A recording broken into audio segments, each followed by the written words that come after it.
क्या आपने कभी महसूस किया है कि जिस रास्ते पर आप चल रहे हैं बार बार घूम कर एक ही जगह पे आ जा रहे हो? ऐसा लग रहा है कि रास्ता कभी खत्म ही नहीं होगा, यानी आप टाइम लूप में फंस गए हो। सिक्किम की उन बर्फीली वादियों में भी एक ऐसा ही टाइम लूप बना हुआ है जहाँ पहुंचने वाला हर मुसाफिर वापस नहीं आता। अक्टूबर 2023 की वो विनाशकारी बार जिसने हजारों की जिंदगियां निकल ली। लोग कहते हैं कि वो मर चुके हैं, लेकिन पहाड़ों के उस अनसुने रास्ते पर आज भी कोई अपनी स्कूटी धो रहा है, कोई खिड़कियों से झांक रहा है, तो कोई आपके पीछे आपकी मोटरसाइकिल की पिछली सीट पर बैठा हुआ है। आज की कहानी एक ऐसे ही कपल की है जिनका ऑल इंडिया राइड का सपना उनकी जिंदगी का सबसे भयानक नाइटमेयर बन गया। अगर आप अकेले हैं तो दरवाजा बंद कर लीजिए, क्योंकि ये सफर बहुत डरावना होने वाला है। कहानी शुरू होती है समीर और उसकी पत्नी आयशा से। दोनों को एडवेंचर का बहुत शौक था। अपनी हैवी बाइक पर सवार होकर वे निकले थे भारत भ्रमण पर। उनका पहला पड़ाव था सिक्किम, लेकिन सिक्किम पहुंचते ही कुदरत ने अपना तेवर दिखाना शुरू कर दिया। नॉर्थ सिक्किम के रास्ते बंद थे, बर्फबारी हो रही थी और समीर के कंधे पर अचानक दर्द उठा, जैसे कोई उसे आगे बढ़ने से रोक रहा हो। लेकिन आयशा की जिद और अपनी मंजिल को पाने की चाहत में समीर ने पेन किलर ली और सफर जारी रखा। रास्ते में उनकी मुलाकात 3 और राइडर से हुई, रोहन, विकी और सनी। फिर पांचों ने तय किया कि वे साथ चलेंगे। उन्हें क्या पता था कि ये साथ उनके मौत के मुंह तक ले जाएगा। आर्मी अफसरों ने चेतावनी भी दी थी कि जंगल वाला रास्ता मत लेना, वहाँ जानवर हैं। लेकिन जब एडवेंचर के नशे में होते हैं तो खतरे नहीं दिखते। शाम के 6 बज चुके थे। तुम चेक पोस्ट पार करते ही गूगल मैप ने रास्ता छोड़ दिया।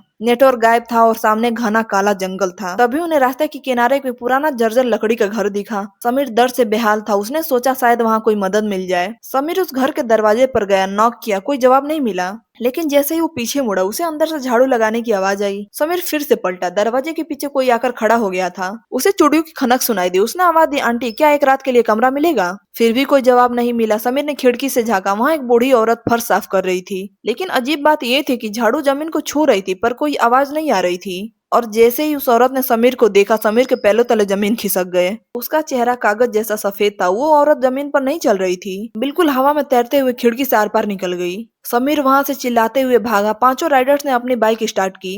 अब उनके बीच एक खौफनाक सन्नाटा था। आयशा ने समीर के कानों में धीरे से कहा, समीर आगे वाली बाइक के पीछे एक काला साया दौड़ रहा है, क्या तुम्हें दिख रहा है? समीर ने बात तो टाल दी, लेकिन डर उसके अंदर घर कर चुका था। तभी पहाड़ों की एक चढ़ाई पर उसने देखा एक आदमी अपनी स्कूटी धो रहा है, वो भी रात के 1 बजे। घना जंगल है और वो आदमी बाल्टी से मग निकालकर शांति से अपनी स्कूटी साफ कर रहा है। उन्होंने इसे इग्नोर किया और आगे बढ़ गए। लेकिन 1 घंटे बाद फिर वही मोड़, फिर वही वाटरफॉल, फिर वही आदमी अपनी स्कूटी धोता हुआ। वे एक छलावा में फंस चुके थे। पहाड़ उन्हें बार बार उसी जगह वापस ला रहे थे।